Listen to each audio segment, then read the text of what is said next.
This is the Lone Crater YouTube. We hope this video helps.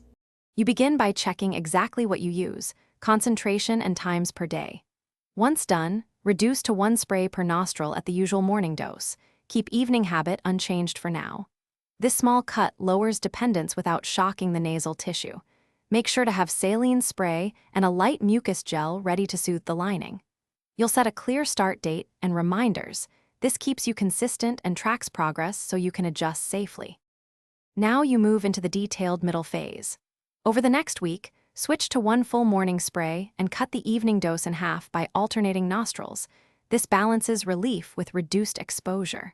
Once tolerated, shift to using 1 spray every other day while relying on saline on off days to keep passages moist. You should log congestion and sleep quality so you see trends.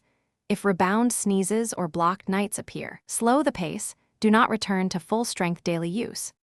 To finish, stop the medicated spray after 2 to 3 weeks of tapering, while increasing saline use to 2 to 6 times daily to flush and hydrate.